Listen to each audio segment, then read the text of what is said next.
ونستعينه ونستغفره ونعوذ بالله من شرور أنفسنا ومن سيئات أعمالنا من يهده الله فلا مضل له ومن يضلل فلا هادي له وأشهد أن لا إله إلا الله وحده لا شريك له وأشهد أن محمدا عبده ورسوله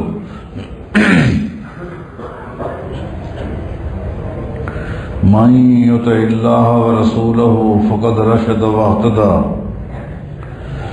ومن يعص الله ورسوله فقد ضل وغوى أما بعد فإن خير الحديث كتاب الله وخير الهدي هدي محمد صلى الله عليه وسلم وشر الأمور محدثاتها وكل محدثة بدعة وكل بدعة ضلالة وكل ضلالة في النار. أعوذ بالله من الشيطان الرجيم. بسم الله الرحمن الرحيم. يا أيها الذين آمنوا لا تقدموا بين يدي الله ورسوله واتقوا الله إن الله سميع عليم.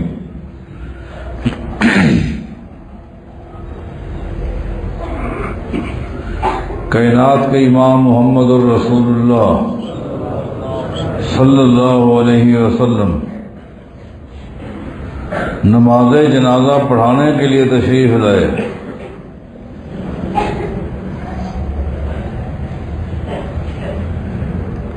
لوگ جمع تھے. میت کو رکھ دیا گیا. نماز جنازہ پڑھانے سے پہلے نبی علیہ الصلوۃ والسلام نے میت کے حوالے سے صرف ایک سوال کیا.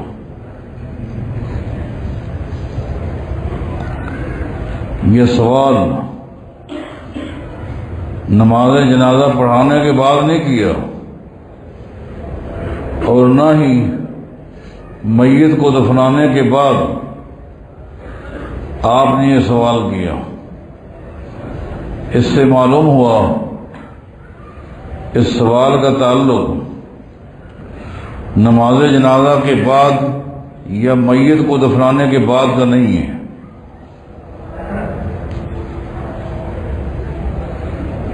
میت کی نماز جنازہ سے پہلے یہ سوال ہے. وہ سوال کیا تھا؟ علیہ دین علیہ دین، کیا جس کی نماز جنازہ کے لیے میں اور آپ جمع ہیں یہ مقرور تو نہیں تھا؟ قرضے کے حوالے سے سوال کیا. اب آپ بھائی اور بہنیں خود غور کر لیں کہ قرضے کی ادائیگی کی کتنی بڑی اہمیت ہے.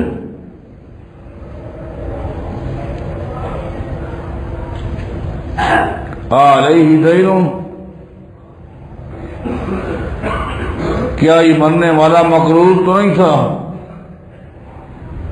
اس پر قبضہ تو نہیں تھا؟ صرف یہی ایک سوال. کوئی اور سوال مجھے نہیں ملا. ایک ہی سوال تھا. اس سوال کی اہمیت کو آپ خود سمجھ لیں.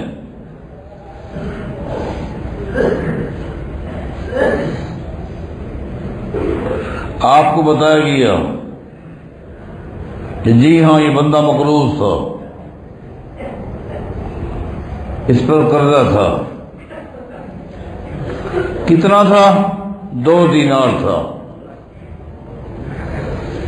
اس کے اوپر 2 دینار قرضہ تھا، 2 دینار کا یہ مقروض تھا۔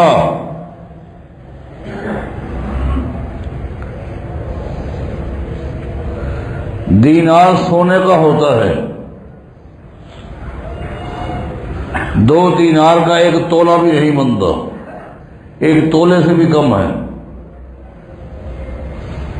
کیونکہ اگر 20 دینار ہوں تو 7.5 تولہ بنتا ہے،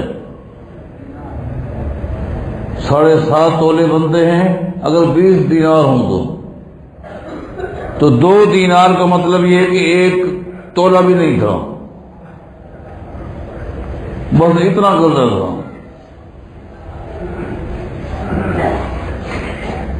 نبی علیہ السلام نے کیا فرمایا؟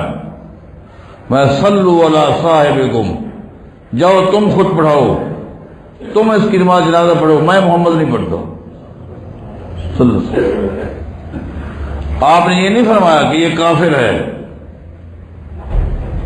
آپ نے یہ نہیں فرمایا کہ اس کی نماز جنازہ ناجائز ہے، میں صلو علی صاحبکم، تم پڑھو۔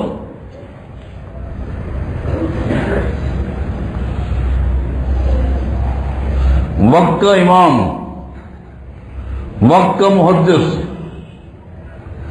عالم دین آ کر اور پھر نماز جنازہ پڑھے یا پڑھائے بغیر چلا جائے، اس کا ایک بہت بڑا اثر ہوتا ہے۔ میں تو تم خود پڑھو، میں نہیں پڑھتا۔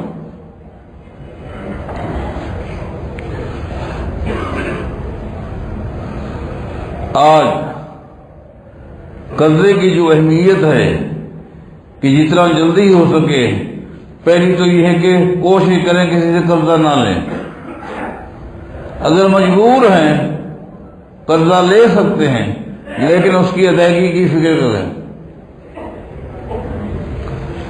آپ لوگ اگر اپنی اولاد پہ چھوڑ دیں گے تو یہ غلط بات ہے۔ کیا معلوم آپ کے مرنے کے بعد کیا ہونے والا ہے،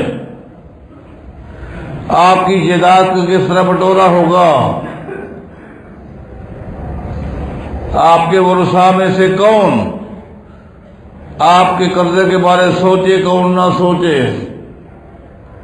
آپ لوگ خود سوچ لیں، اپنی زندگی میں ادائیگی کی کوشش کرو۔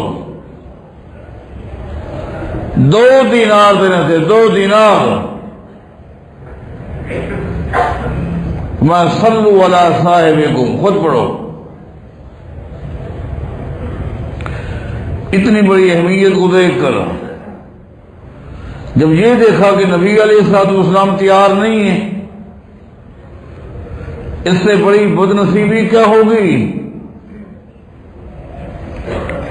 تو ایک صحابی آگے بڑھے، ابو قتادہ ان کا نام ہے رضی اللہ عنہ،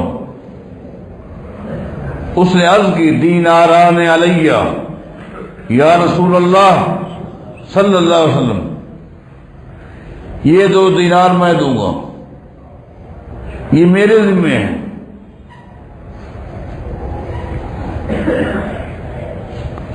نبی علیہ الصلوۃ والسلام نے مسند احمد میں آتا ہے، مسند نبی داؤد میں آتا ہے، آپ نے اس کی نماز جنازہ پڑھائی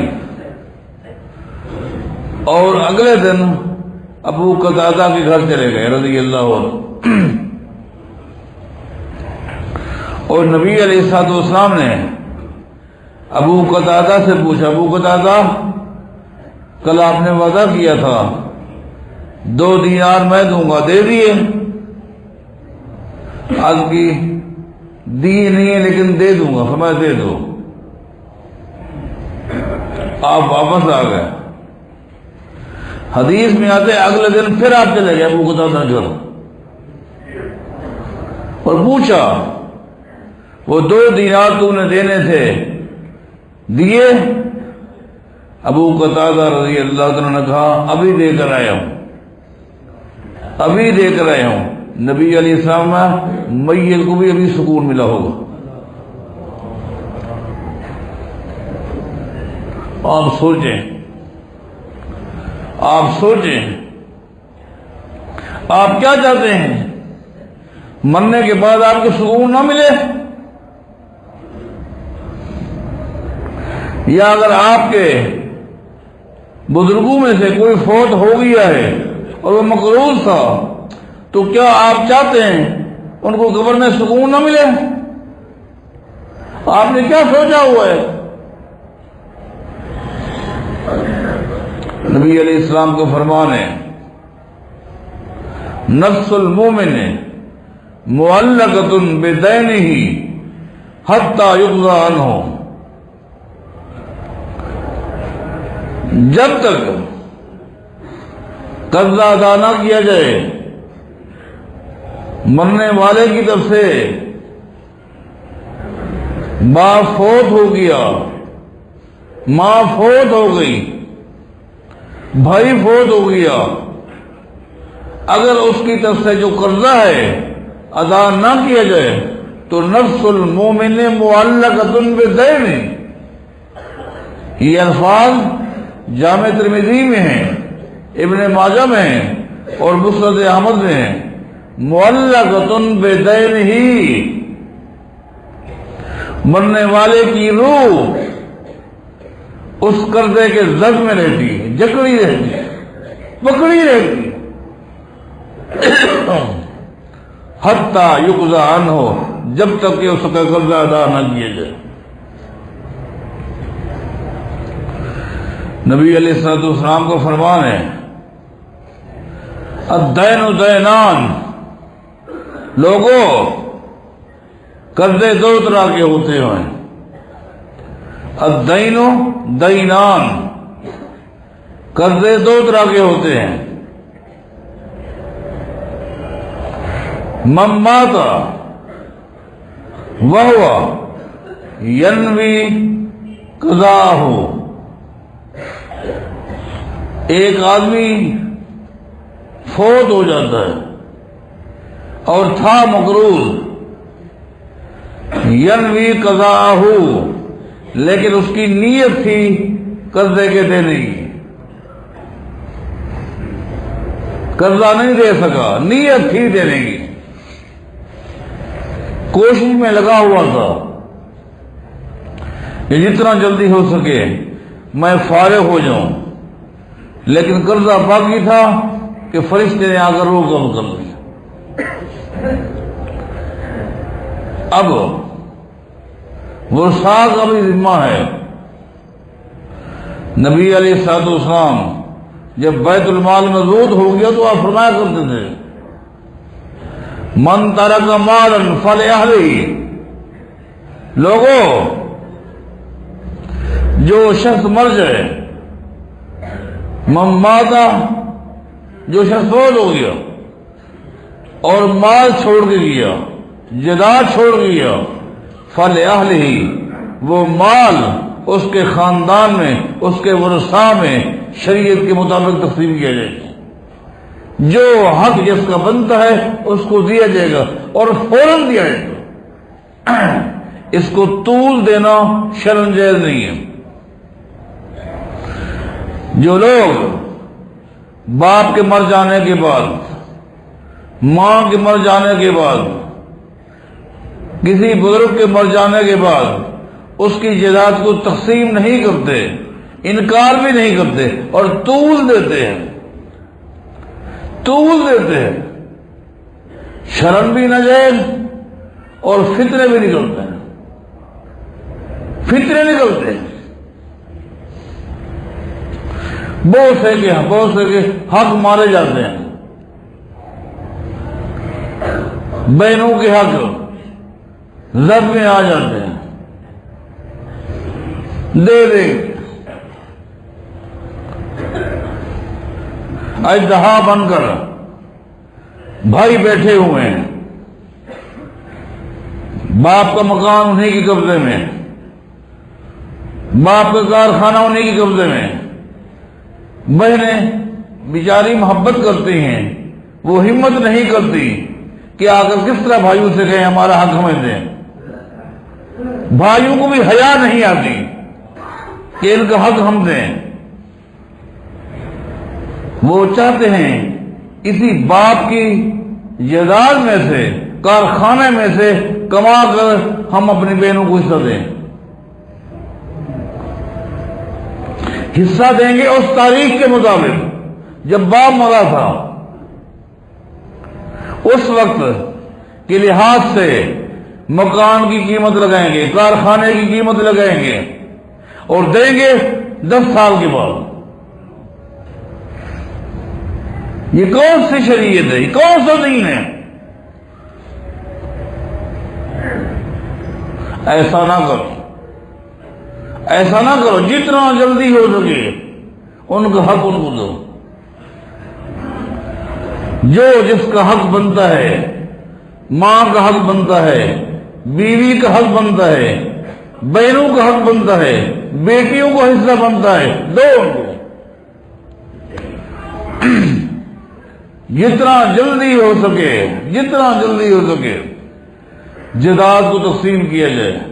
فرمایا جو چلا گیا اور مالدار تھا فل ورثتی فل اہلہ، وہ جائیداد اس کے خاندان میں شریعت کے مطابق تقسیم کی جائے گی۔ ومن مات وعلیہ دین، آگے نبی علیہ السلام فرماتے ہاں جو شخص مر گیا اور مقروض مرا، اس کی جائیداد میں سے کچھ بھی نہیں ہے اس کے قرضہ ادا کیا جائے، فرمایا فانا ولیہ، تو پھر اس کا ولی میں محمد ہوں صلی اللہ علیہ وسلم۔ مال ہے تو خاندان کو ملے گا، چھوڑ کے گیا ہے اس کے خاندان میں تقسیم کیا جائے گا، لیکن مقروض مرا ہے اور قرضے کی کوئی شکل نہیں ادائیگی کی تو قرضہ میں محمد ادا کروں گا۔ یہ ہے دین۔ مسلمانوں کا امیر بیت المال میں سے اپنے بھائی کا قرض ادا کرے گا، یہ شریعت میں۔ بھائی، خاندان کے لوگ، دوست احباب، جیسا کہ ابو قتادہ کھڑا ہو گیا تھا، اس نے کہا کہ میں دوں گا، تو فرمایا کہ اس کی نیت تھی دینے کی، اس کی جائیداد نہیں ہے تو پھر بیت المال میں سے اس کا قرض ادا کریں گے ہم۔ نبی علیہ السلام فرماتے ہیں اگر اس کی نیت تھی دینے کی لیکن وہ نہ دے سکا، اور اس کے بعد نہ مسلمانوں کا امیر، نہ اس کا کوئی ساتھی، نہ کوئی مسلمان اس کی قرضے کی ادائیگی کے لیے تیار ہوا، حتیٰ کہ قیامت قائم ہو گئی، قیامت قائم ہو گئی تو اللہ تعالیٰ اس سے پوچھے گا یا ابن آدم، او آدم کا بیٹا، بما اخذت هذا الدین، آج پوری خلائق کے سامنے مجھے بتا، بما اخذت هذا الدین، یہ قرضہ تو نے کیوں لیا تھا؟ یہ قرضہ تو نے لیا کیوں تھا؟ بما اطلقت اموال الناس، لوگوں سے قرضے لے کر ان کی دنیا خراب کرتا رہا، تو اپنی آخرت برباد کرتا رہا، قرضے کیوں لیے؟ قرضہ لینا کی خوشی ہے؟ قرضہ تو نے کیوں لیا تھا؟ لینے کے بعد کہاں گیا؟ نبی علیہ السلام فرماتے ہیں فَيَقُولُ يَا رَبِّ، وہ کہے گا اے اللہ، اِنَّكَ تَعْلَمُ، تو جانتا ہے،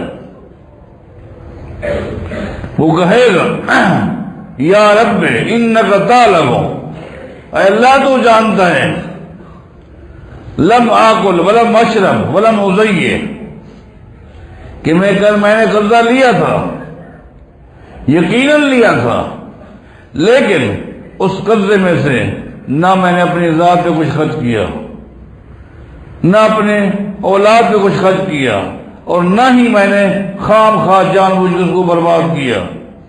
میری تو نیت یہ تھی، غریب ہوں، مسائل کی زد میں ہوں، کچھ کام کروں گا، کچھ میرے معاملات بھی صحیح ہو جائیں گے اور قرضہ بھی لوٹا دوں گا۔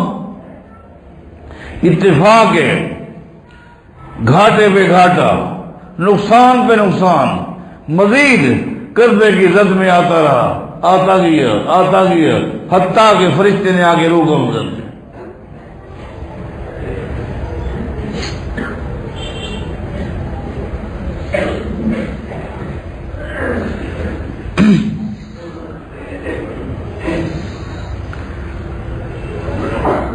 نبی علیہ السلام فرماتے ہیں، اس کی گفتگو سننے کے بعد اللہ تعالیٰ فرمائے گا صدق عبدی، صدق عبدی، پوری خلائق کے سامنے اللہ فرمائے گا صدق عبدی، یہ میرا بندہ جو کچھ کہہ رہا ہے میں جانتا ہوں یہ حق کہہ رہا ہے۔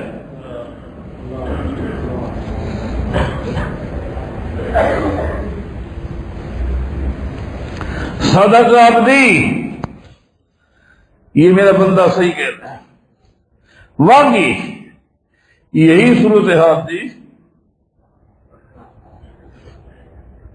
تو نبی علیہ السلام فرماتے ہیں اللہ تعالیٰ قیامت کے میدان میں جن کے وہ مقروض تھا ان کو خود راضی کرے گا۔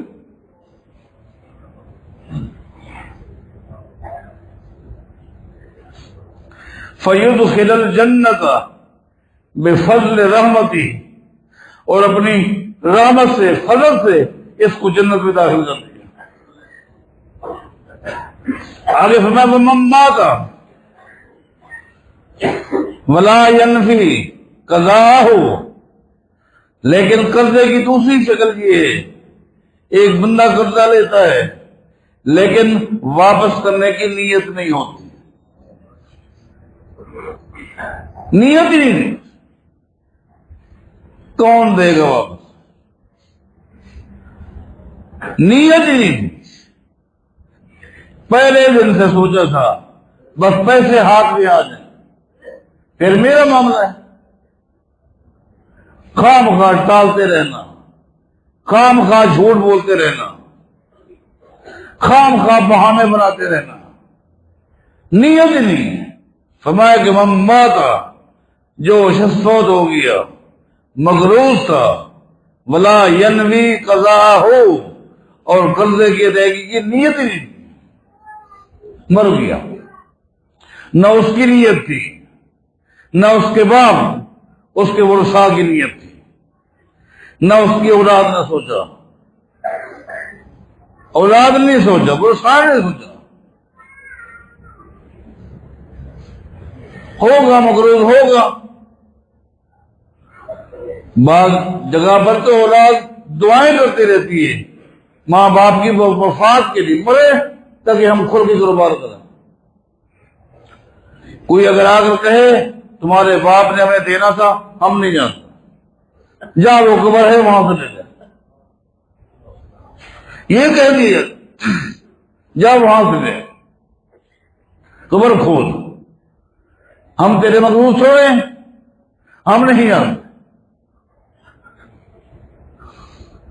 لیکن ذرا سوچیں، نبی علیہ السلام فرماتے من مات، جو مر گیا وعلیہ دین، مقروض تھا، ولا ینوی قضاء، اور قرضے کی ادائیگی کی نیت ہی نہیں تھی، مر گیا، اب کیا ہوگا؟ تو میں قیامت کے دن جب یہ آئے گا یؤخذ من حسناتی لیس یومئذ دینار ولا درہم، قیامت کے دن جہاں قرضے کی ادائیگی کے لیے کسی کے پاس نہ دینار ہوں گے نہ درہم ہوں گے، کچھ بھی نہیں ہوگا۔ یؤخذ من حسناتہ، اس شخص کی زندگی کی تمام نیکیوں کو، مرکزی نیکیوں کو اس سے چھین کر جہنم نصیب کر دی جائے۔ قرضے کی فکر کریں، سوچیں، اس مسئلے میں بہت سست ہو چکی ہے امت، لاپرواہ ہو چکی ہے، قرضے کی اہمیت کو جانتی نہیں۔ نبی علیہ السلام کا فرمان ہے اگر کوئی شخص دنیا سے چلا جائے اور موت بھی کیسی؟ شہادت کی موت. شہادت سے اچھی موت بھی اور ہو سکتی ہے؟ شہادت کی موت. سیدنا عمر بن خطاب رضی اللہ عنہ کے بولے آپ نے سنو، وہ اللہ تعالیٰ سے دعا کیا کرتے تھے، اے اللہ مجھے موت دے، یہ شہادت کی موت دے یا تجارت کی موت دے،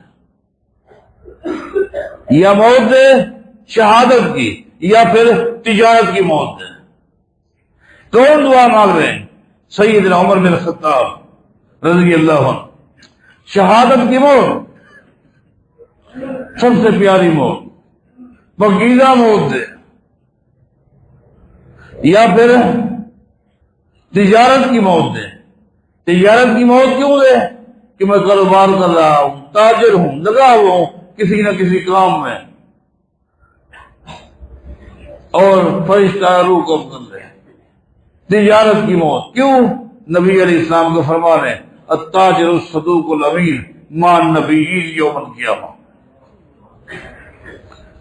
تاجر جس کی تجارت میں سچ ہوگا، جھوٹ نہیں ہوگا، جس کی تجارت میں امانت ہوگی، بددیانتی نہیں ہوگی، شر نہیں ہوگی، سچ بولتا ہوگا، خائن نہیں ہوگا، تاجر ہے. کل قیامت دن اللہ تعالیٰ فرمائے گا جہاں نبی کھڑے ہیں ان کو وہی کھڑا کر دو.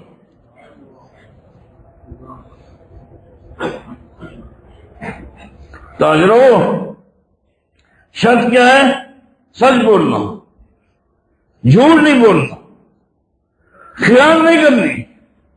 امیر عمر دعا کرتے ہیں یہ شہادت کی موت یا تجارت کی موت. پہلے شہادت کی موت، اللہم ارزقنی شہادتا فی سبیلک واجعل موتی فی بلد رسولک. کہا کرتے اللہ اگر شہادت کی موت آئے تو میں چاہتا ہوں میری موت شہادت کی ہو اور ہو بھی محمد مصطفیٰ کے شہر میں ہو صلی اللہ علیہ وسلم. اور ایسا ہوا. تو سب سے پیاری موت شہادت کی موت ہے. نبی علیہ السلام فرماتے ہیں شہید بھی جب قیامت دن اللہ کے سامنے پیش ہوگا، اس کے نامہ اعمال میں جتنے گناہ تھے شہادت کی وجہ سے وہ سارے مٹ گئے، لیکن ایک قرضہ باقی ہوگا. قرضہ باقی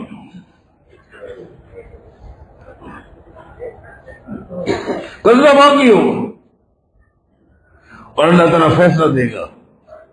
مقروض ہے، مقروض جنت میں نہیں جا سکتا، اس کو جہنم نصیب کر. نبی علیہ السلام فرماتے ہیں جو دنیا سے چلا گیا اس نے واپس نہیں آنا. اگر نظام ہوتا واپس آنا ہوتا، اگر یہ شہید 5 مرتبہ میں دوبارہ دنیا میں آتا، دوبارہ شہید ہو کے جاتا، پھر بھی اگر قرض ادا نہ کرتا تب بھی جنت میں نہیں جا سکتا. آپ نے کیا سمجھ رکھا؟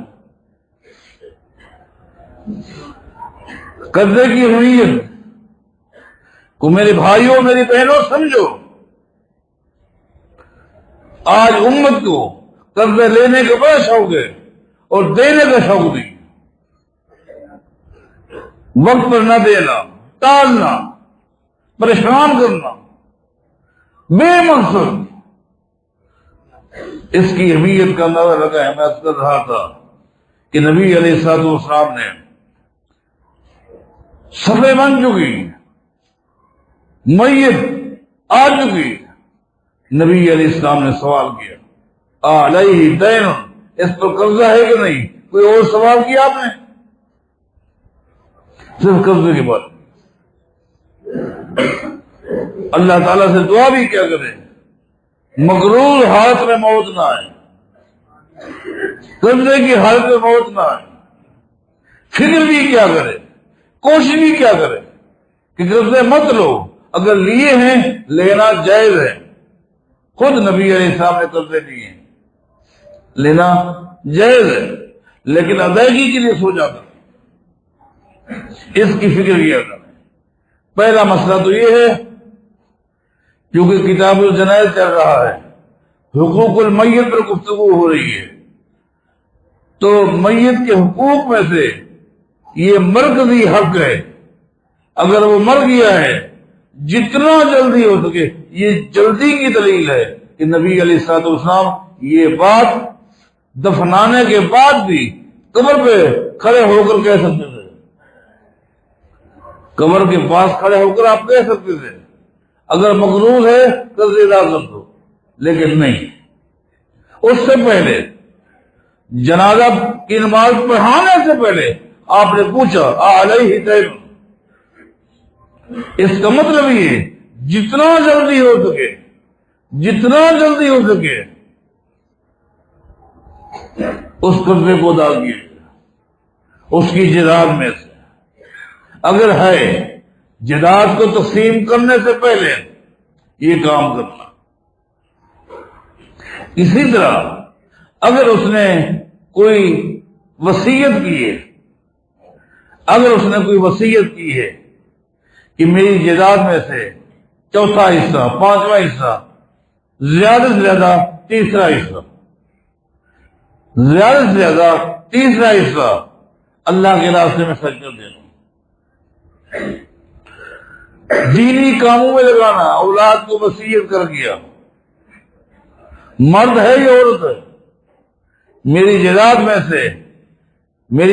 میں سے تہائی، چوتھائی، پانچواں حصہ دینی کاموں میں لگانا، یا کوئی جگہ مخصوص کر گیا، مختص کر گیا، فلاں مسجد میں، فلاں مدرسے میں، فلاں رفائی ہسپتال میں موحدین پر، مجاہدین پر، مبلغین پر، طلباء پر، یتیموں پر، بیواگان پر، فلاں جگہ پر یہ خرچ کرنا ہے، اس پر بھی عمل ہونا چاہیے۔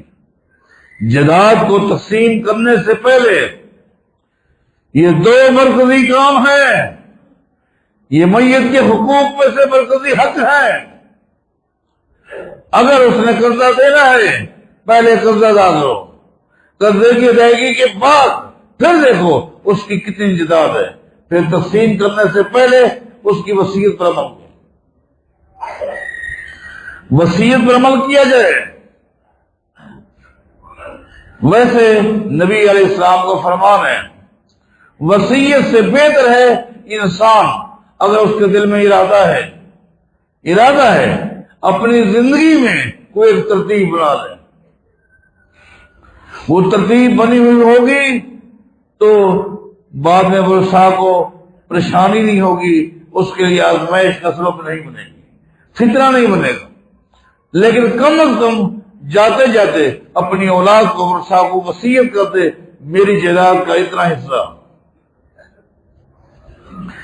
دینی معاملات میں خرچ کرنا ہے، اور ورثاء کو بھی چاہیے مرنے والے کی وصیت پر وہ عمل کریں۔ اگر عمل نہیں کیا تو وصیت پر عمل نہ کرنے والے مجرم ہیں، ان کے لیے وعید ہے۔ اس لیے نبی علیہ السلام کا فرمان ہے جو شخص اپنی جائیداد کے حوالے سے کوئی وصیت کرنا چاہتا ہے تو اس کو چاہیے اس کا وصیت نامہ اس کے تکیے کے نیچے ہو، اس کے تکیے کے نیچے ہو، مانا ہر وقت اس کے پاس ہو۔ کیوں؟ کسی وقت بھی موت آ سکتی ہے، کسی وقت بھی موت آ سکتی ہے، اور یہ تو قرب قیامت ہے، قرب قیامت ہے۔ پہلے لوگ بیمار ہوتے تھے 20 سال، 30 سال، 10 سال، 5 سال بستر میں پڑ رہتے تھے، اب تو بیمار ہونے والوں کی تعداد کم ہے اور اچانک فوت ہونے والوں کی تعداد زیادہ ہے، اور یہ نبی علیہ الصلوۃ والسلام کی حدیث ہے جو اس بات کی دلیل ہے کہ نبی علیہ السلام کا فرمان بھی اللہ کی وحی سے حجیت ہے، آپ کی اپنی ذاتی رائے نہیں ہے۔ آپ نے کیا فرمایا، کب فرمایا؟ نبی علیہ الصلوۃ والسلام کی 23 سالہ دور نبوت میں صرف ایک واقعہ ہمیں ملتا ہے، صرف ایک واقعہ، میں نے جہاں تک مطالعہ کیا حدیث کا مجھے صرف ایک واقعہ ملا ہے. وہ واقعہ کیا ہے؟ ایک شخص نبی علیہ السلام کے ساتھ بیٹھا تھا، مسئلے مسائل گفتگو کر رہا تھا، اٹھا چلا گیا. اس کے جانے کے تھوڑی دیر بعد نبی علیہ السلام کو اطلاع ملی کہ فلاں شخص فوت ہو گیا. آپ نے سمجھا ابھی تو میرے پاس بیٹھا تھا. میں جی ہاں ہو گیا بس فوت. ایک وقت 23 سالہ دور نبوت میں ایک واقعہ نبی علیہ السلام نے خطبہ دیا اور آپ نے فرمایا لوگوں قیامت کے قریب قیامت کی علامات میں سے مرکزی دو علامتیں ہیں. فرمایا کہ ایک علامت تو یہ ہے کہ لوگ قرب قیامت پہلے کا چاند بڑا ہو جائے گا، موٹا ہو جائے گا. لوگ چاند دیکھیں گے، ہوگا پہلی کا، لیکن دیکھنے کی بات کہیں گے لگتا ہے کہ ایک روزہ ہمارا چلا گیا، یہ تو دو کا چاند ہے، یہ تو دو کا ہے، ایک کا تو نہیں ہے، یہ تو دو کا لگتا ہے. لوگ کہیں گے لگتا ہے ہماری عید تو چلی گئی.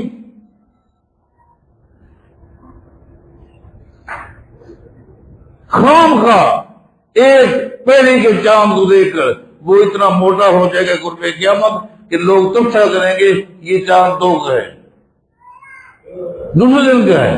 اور فرمایا اس سے بڑی علامت یہ ہے قرب قیامت اچانک اموات کا سلسلہ شروع ہو جائے گا. موت الفجا، حدیث کے الفاظ ہیں موت الفجا. فجا کا لفظ ہے عربی میں حدیث میں جس کا معنی اٹیک کہا گیا ہے. فجا کہتے ہیں اٹیک کو. یہ اٹیک دل کا بھی ہو سکتا ہے، یہ اٹیک دماغ کا بھی ہو سکتا ہے، کسی چیز کا اٹیک ہو سکتا ہے. اٹیک کے اندر یہ حادثات شامل ہیں. یہ بھی تو حادثات ہے نا جی، یہ اسی اٹیک میں اٹیک ہے نا جی، اٹیک میں شامل ہے. حادثہ ہو گیا، حادثے کی زد میں آ گیا، فائرنگ کی زد میں آ گیا، اچانک دل کا دورہ پڑا، دماغ کا دورہ. فرمایا قیامت کے قریب ایک وقت آنے والا ہے اچانک اموات کا سلسلہ شروع ہو جائے گا. جب دیکھو کہ اچانک اموات کا سلسلہ شروع ہو گیا ہے تو پھر قیامت کی انتظار شروع کر دینا. تو بہرحال چونکہ یہ سلسلہ ہے اس لیے ہر بندے کو چاہیے نہ دیکھے کہ میں صحت مند ہوں، نہ دیکھے میری عمر کم ہے، نہیں، جو وصیت کرنی ہے وصیت کر دے. اپنے اولاد کو بڑھا کر بتا دے یہ میری وصیت ہے، یہ میرا اختتام ہے، میری جائیداد کے حوالے سے میں یہ پیغام تمہیں دے کے جا رہا ہوں، اپنی زندگی میں دے کے چلا جائے. تو یہ میت کے حقوق میں سے مرکزی حق ہیں جو میں نے آپ کے سامنے پیش کی ہیں. نماز جنازہ کے حوالے سے انشاءاللہ اگلی ترتیب میں تفصیل آپ کے سامنے پیش کی جائے گی. سبحان ربک رب العزت عما یصفون وسلام علی المرسلین والحمد للہ رب العالمین.